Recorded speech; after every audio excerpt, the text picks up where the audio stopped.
gitukod sa Bohol.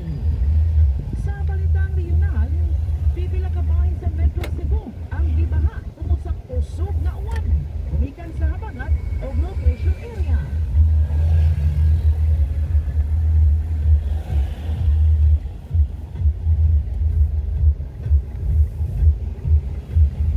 Sa kaunuhan, gitun-an ni Presidente Bongbong Marcos Jr. ang 200 pesos na aumento sa sweldo na giduso sa Kamara tungkol unsa ang mahimong epekto niini sa ekonomiya. Aprobado na sa Kongreso ang pagdili sa isabong sa tibuok Pilipinas. Sa paugnat sa kusog, nakuha sa Indiana Pacers ang kadaugan sa Game 1 sa NBA Finals kumbatok sa Oklahoma City Thunder. Sa balitang artista, ipakita ni Tom Rodriguez sa iyang social media account ang malipayon nga yugto sa iyang kinabuhi uban sa iyang anak ug ang iyang kapuyo. Kato mga uluhan sa itong mga pangkat, Pitasoy Humani.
Napalong ang whole of Papilaran City.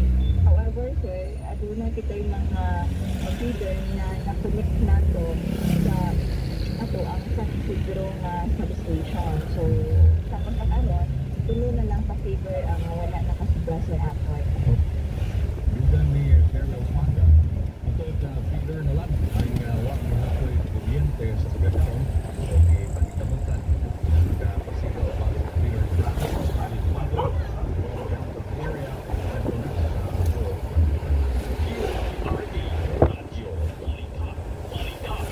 minutos pasando a las 7 sa Sa lain-bahin sa mga balita, nagpadagan og illegal na open dam site ang 13 ka lungsod sa Bohol. Inimatod pa sa Bohol Provincial Environment Management Office.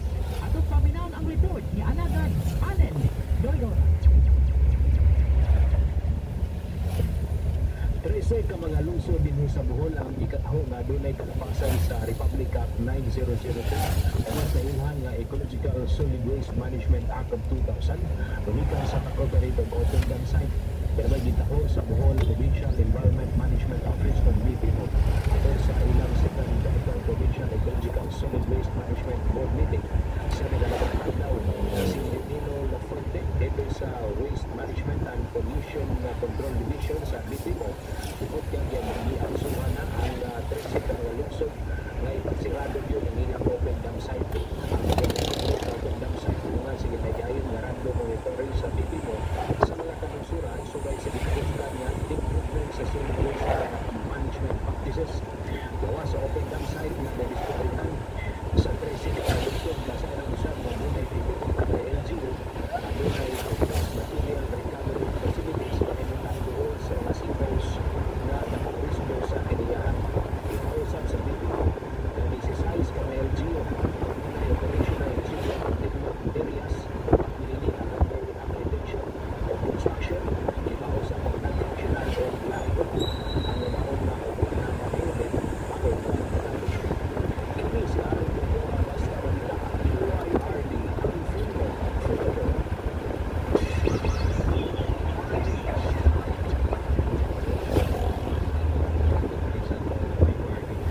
classes, ang ilang lang na kanang should open the school year naman.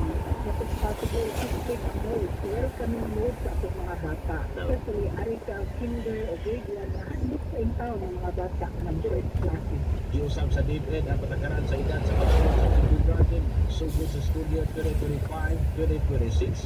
Tugutan na na may mura mga bata na hindi magkatuig sa usang dili pa ang Oktubre 31 gikan sa kaning cut-off na Agosto 31. Samtang mudawat yapon sila mga estudyante na magparehistro sa unang adlaw sa klase ug gidasig sa opisyal na hindi maglalay-lalay. Yawag ning wari sa mga ginikanan ng guardian na iparehistro ang mga estudyante sa di pa magsugod ang klase aron marikayan ang bisan unsang kasabok sa pagpangandam sa nagtagsatag sa eskwelahan. Muna mamuhangi ang kapatid the right person advocate na they need to be fairly and enrolling themselves so wala na may baron, help in the preparation to the open of school year. Yes. Pero nagsugod sa klase, yes na. Atong sa enrollment period, hugot niya matuman ang no collection policy. Ang atong mga estudyante should be enrolled sa aron sa free na. Kanya ang uban sa dyan na kaya kwarta, hindi pwede ma-enroll. Pero I want to inform na no collection policy sa dyan. We always remind that the PSBS and the students, even the teachers, are student enrollment plan, no collection sa dyan. May musab ang online enrollment o on-site enrollment samtang ang klase para sa school year 2025-2026 pagsugod sa August 16 kung matapos sa Marso 31, 2026. Sa kinatibukan, adunay 197 kaadlaw sa pagtungha lakib na ang end of school year. Dininagtimaan sa pagbalik sa mga klase sa nasod sa original na kalendaryo sa eskwelahan sa Hunyo, Marso samtang unang sa enrollment mao ang brigada eskwela. Kini si Ray Tugas Basta Balita, DYR, ang Redco Bullet.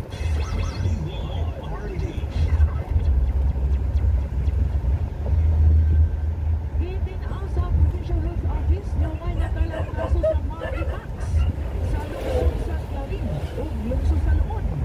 Iangkot sa buhatan, madunay sayop silang unang gipagawas na impormasyon ngadto sa publiko na nabalita usab kanina. Ang Eskwelahan nagpagawas usab pamamayan tungod sa pagpangayo og dispensa sa mga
Police Operation sa Purok 7, Barangay Hinlayagan, Ilaw, Lungsod sa Trinidad, mga alas 6:25 ang tata sa buntag kagahapon. Ang suspetsado na ilang usang kaninyong Buracan Yankees Wete, 28 anyos o napriyo sa maong gabi. Obsertibo kining napalitan sa Police Puncture Fire o sa kagamay plastic supply na may sulod nga gito ang sabu sa kantidad nga 500 pesos. Laing doon pa ka mga gagawin puto sa siyad na plastic na may sulod sa nga gikatahong ginadiling droga ang nakuha gikan sa posisyon sa maong gikatahapan. Ang nasatmit na illegal nga butang gigi bana-bana nga mutimbang ngadto sa 0.15 gramos o adunay standard drug price nga usa ka 20 pesos kapin kung kulang. Gisaksihan ang pag-inventaryo sa duha ka mga barangay officials ug sa local media. Sa laing bahay ang maong drug operation na may koordinasyon sa PDEA, ginamitan ng alternative recording device gibay gayon sa mga sakop sa mismo drug enforcement team sa Trinidad mismo police station na gitulungan ni Police Captain Nicolas A. Aparilla ang Chief of Police. Tukmang sumbong ang giandam nga isan at sa Piskaliya samtang ang suspetsado gibalog sa PNP Lacapos. Kinisuon ni Reyes, basta balita, DYRD Alfred Mo, forever.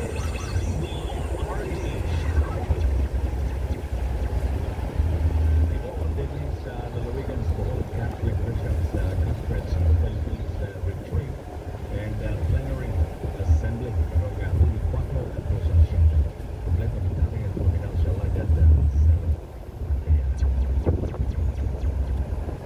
Nakatakda na hinuon kalusunod duwan sa Huli 4 2025 ang ika-130th na Plenary Assembly sa CBCP bilang dahil sa Talibon ang maglulubos sa mga aktibidad may pahigayon dito sa lungsod sa Anda. Kini ang pasiunang gipahibalo ni Bishop Daniel Parcon sa Diocese of Talibon din suma pa nagtumong ang maong aktibidad nga hiusahon ang usa sa mga namuno sa simbahang Katoliko sa Pilipinas alang na usab sa dugantang kalabuan sa matag simbahan. Suma ni Bishop Parcon nga ang Bishop Conference mula nat hangtod Hulyo 7 ning kasamtangang tuig sayo niining gisaulog usab kagahapon ang Diocese Youth Day kun DYD 2025. Di gipakita gyud sa matag parokya sa lalawigan sa Bohol ang tinuod nga panagiusa labi na pag-abot sa mga aktibidad nga ikayo sa mga kabatan-unan o sa simbahang Katoliko. Samtang nagpahimang no usab si Bishop Parcon sa Diocese of Talibon labi na sa katawhang bulanon nga dapat i-priority gyud sa matag usa ang kanunay nga pag-ampo nga malikay kita sa mga sakit labi na sa mga dunay hulga karon sa lalawigan labot ni ini gikahadukang monkeypox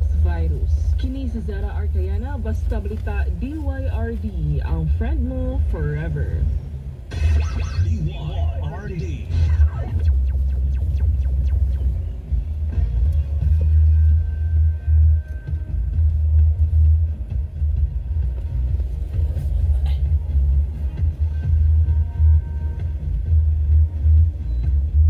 Gipahinduan sa PDRRMO ang publiko nga magbinantayon sa posibleng mga pagbaha o pagdahili usab sa yuta tungod kini sa masinati nga kusog nga uwan gumikan sa habagat o trough of low pressure area.